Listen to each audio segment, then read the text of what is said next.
Hello everyone, स्वागत है आपका एक बार फिर से हमारे यूट्यूब चैनल पर। और आज आपके लिए एक बड़ा अपडेट है कि जेएनयू का प्रोस्पेक्टस आ चुका है। और जेएनयू में आपको जैसे पता है, मैं पहले भी वीडियोस में बता चुका हूं कि यहाँ जो बीए है वो ओनली फॉरेन लैंग्वेज में होती है। बहुत से लोगों के डाउट है कि यहाँ हिस्ट्री में भी हम आकर हिस्ट्री ऑनर्स करना चाहते हैं, ज्योग्राफी में ज्योग्राफी ऑनर्स करना चाहते हैं, पॉलिटिकल साइंस में पॉलिटिकल साइंस ऑनर्स करना चाहते हैं। तो वैसा कुछ नहीं है, जेएनयू में सिर्फ बीए होती है, वो फॉरेन लैंग्वेज में होती है। और एक बीएससी जो आयुर्वेदा में है, बीएससी एमएससी इंटीग्रेटेड कोर्स है, वो आयुर्वेदा में होता है। तो यहाँ सिर्फ दो कोर्स हैं यूजी के लिए, क्या? बीए और बीएससी, बीएससी इन आयुर्वेदा। और यही इस प्रोस्पेक्टस में हम बात करेंगे कि कैसे इसका एग्जाम अब होने वाला है, सीयूटी के थ्रू जो एग्जाम होने वाला है, कौन से सेक्शंस में इसके एग्जाम होंगे। तो जेएनयू ने जो अपने सेक्शन लिए हैं, किसके लिए? बीए फॉरेन लैंग्वेज के लिए। तो सेक्शन कौन सा लिया है? सेक्शन फर्स्ट का ए लिया है, जिसके अंदर जेएनयू ने इंग्लिश, जो इंग्लिश है उसको मतलब कंपलसरी रखा, आपको इंग्लिश लेनी है। और मैंने इसका पहले भी वीडियो बनाया था सीयूटी का, उसमें बताया था कि इसमें आपको 50 क्वेश्चन मिलने वाले हैं, उसमें से आपको 40 क्वेश्चन अटेम्प्ट करने हैं, जिसके लिए आपको 45 मिनट्स का टाइम मिलेगा। और आपको इसी के साथ में दूसरा सेक्शन का भी एग्जाम देना है, वो कौन सा है? जनरल एप्टीट्यूड का। इन दो सेक्शन के मार्क्स के आधार पर ही आपको जो जेएनयू का फॉरेन लैंग्वेज वाला डिपार्टमेंट है वो मिलेगा। और जेएनयू को इससे कोई मतलब नहीं है कि आपने डोमेन में कितना स्कोर किया है, आपने पार्ट 1 के जो बी है उसमें कितना स्कोर किया है।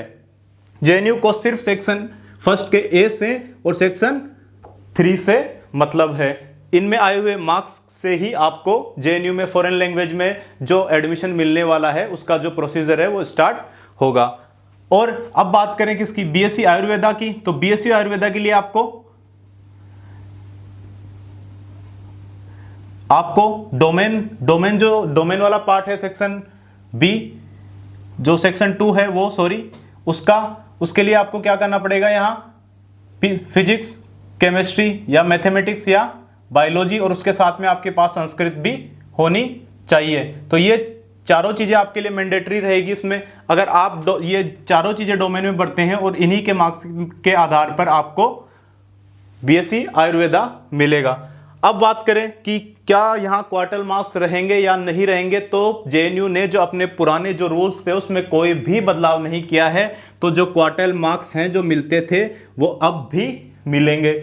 और एक बड़ा स्टूडेंट की क्या, पास्ट ईयर स्टूडेंट्स दो जिनके बीच में 12th के बाद में और ग्रेजुएशन के बीच में जो गैप है वह ज़्यादा हो गया है, 1 साल 2 साल या 3 साल हो गया है, क्या वो स्टूडेंट्स भी अब जेएनयू में एडमिशन ले सकते हैं? तो जी हाँ, जिनके पास जो पास्ट ईयर स्टूडेंट हैं, जो P1 और जो P2 कैटेगरी होती थी, तो P2 कैटेगरी वाले भी एडमिशन ले सकते हैं। P1 कैटेगरी क्या होती थी? जिनका मतलब जो बिल्कुल फ्रेशर हैं, अभी अभी उन्होंने 12th पास की है या 12th पास किए हुए जस्ट 1 साल हुआ है। और P2 कैटेगरी में वो आते थे जिनको 12th पास किए हुए 2 साल से ज़्यादा हो चुके हैं।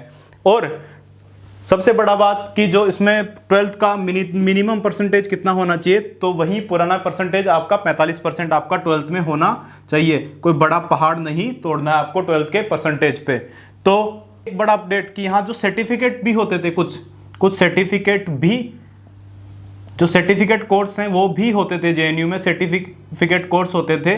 तो आपको सर्टिफिकेट कोर्स करने के लिए भी सेक्शन 1A और सेक्शन 3 देना होगा। जैसे आपको योगा में कोई सर्टिफिकेट करना है 1 साल का, या फिर जो बहुत सारे और सर्टिफिकेट्स हैं उसके लिए भी आपको सेक्शन 1A और सेक्शन 3 देना पड़ेगा। उसी के मार्क्स के आधार पर जो सर्टिफिकेट्स में आपको एडमिशन मिलेगा।